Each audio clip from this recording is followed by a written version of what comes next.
foodies, welcome to Foodie Rules. This is Vamshi back with another yummy recipe that is pizza made in microwave.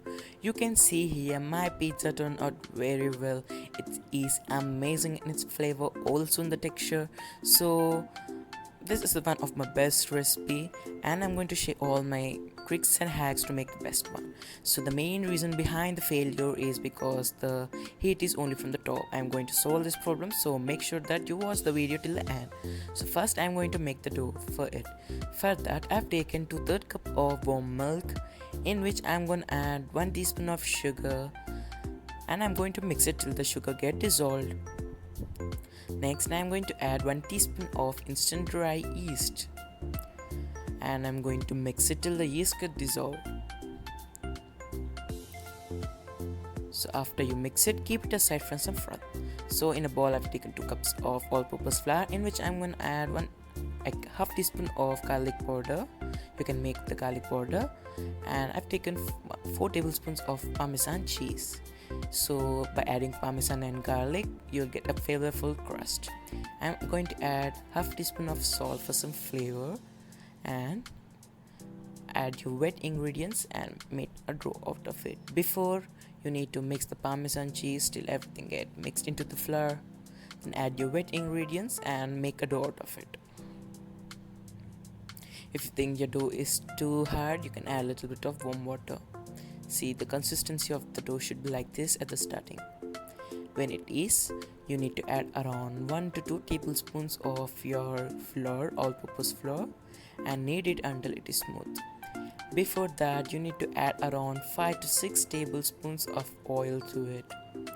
Here I am using olive oil. If you use butter, you'll get a more moist and chewy dough, like the chewy crust. Knead it until it is soft and a lot of gluten have formed into it. To check whether the gluten is formed or not, you can see here when I pressed it, it is coming up again. So at the time you need to tug the dough in a circular motion like this. In this way you can incorporate more gluten into it, which result in a good bread structure. So after that you need to keep it in a well surface area. See, like this, you need to apply everything to it and cover it with a cling wrap and keep it aside for 4 to 5 hours to proof. So I've kept it aside for 4 hours.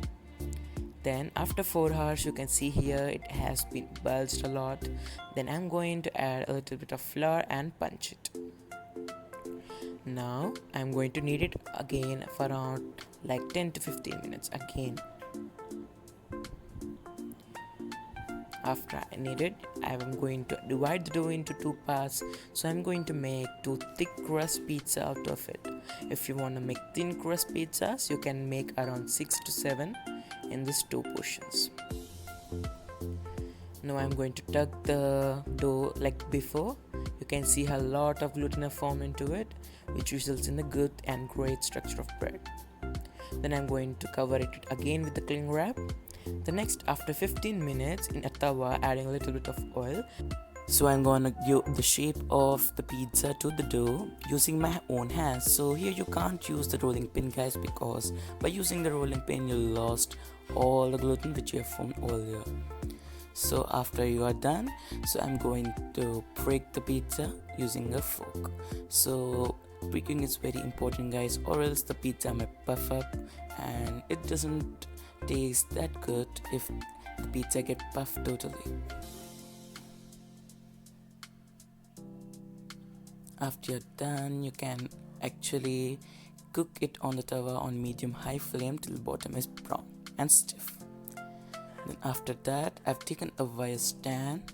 This is the high rack wire stand and I'm going to place it. See how my piece is so stiff that it can be held using a spoon also. Then using a brush, I'm going to apply a lot of oil and butter to the crust. See, I'm using both oil and butter. Then I'm going to add enough pizza sauce. You can actually make the pizza sauce at home by clicking the I button. Some barbecue sauce. It's optional, guys. I like the barbecue flavor, so I'm adding it. Then I'm going to add a little bit of processed cheddar, mozzarella, more mozzarella, and tomatoes, onions, bell peppers, paprika, and more cheese. Then I'm going to bake it in the oven on high, like preheated 200 degrees centigrade heat for 8 minutes. Or like the top becomes brownish.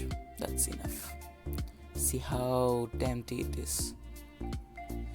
You can actually put some basil leaves or parsley leaf on top and cut and enjoy your pizza. If you like my recipe, don't forget to try it at home. Before that, don't forget to follow me on Instagram, Twitter and Facebook, and also subscribe my channel Foodie Rules in 3 languages: English, Hindi and Telugu. Thanks for watching this video. Meet you next time.